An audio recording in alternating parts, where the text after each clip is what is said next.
Mehar Indus highway मुकमल बंद थियण खे 24 कलाकनि खां वधीक टाइम गुज़री चुको, मगर इंतज़ामिया पुलिस का बि रिकवरी जो चई वापसि न आई आहे ऐं ॻोड़नि खे ठल आसरा ॾींदा हलिया विया।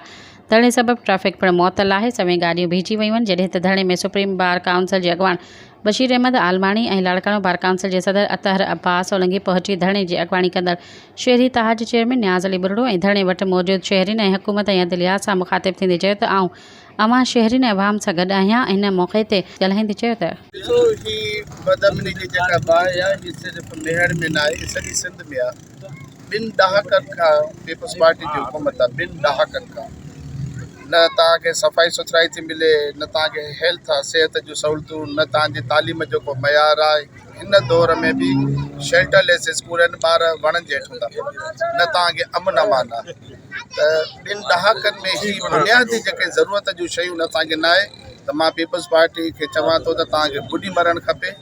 तव्हां असांखे ॿिनि ॾहाकनि में बुनियादी सहूलियतूं नथा ॾेई सघो त तव्हां कहिड़ी दावा था कयो त तव्हां अवामी पार्टी आहियो, तव्हां अवामी ख़िदमत कई आहे।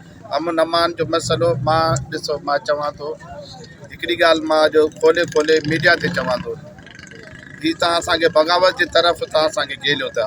जंहिं ॾींहुं मां ॾिसंदुमि त मुंहिंजे बचनि जी जान माल इज़त मुंहिंजी फैमिली जी महफ़ूज़ न आहे, उन ॾींहुं मां हथियार खणण ते मजबूर थी वेंदुसि। मूंखे पंहिंजी हिफ़ाज़त पाण करणी पवंदी।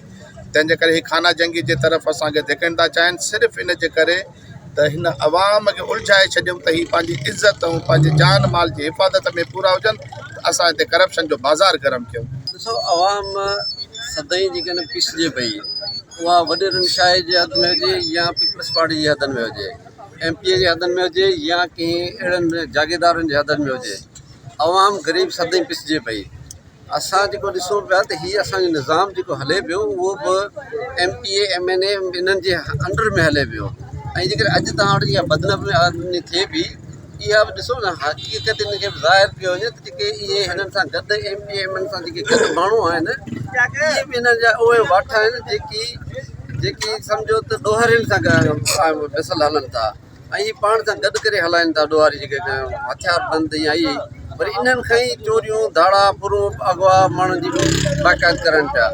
असां तक़रीबन हितां ॾिठो आहे त कंदकोट कश्मीर हुजे या हिन पासे जे इन्हनि हालातनि जे करे असांजी जेका हिंदू कम्यूनिटी आहे उहा हितां जी लॾ प्लान करे इंडिया तरफ़ वञे पई, यानी उन्हनि सां बि हिकिड़ी नाइंसाफ़ी काफ़ी थिए पई। सब्सक्राइब कयो अवामी न्यूज़ HD खे ऐं ताज़ा तरीन ख़बरुनि लाइ ॾिसंदा रहो अवामी न्यूज़ HD।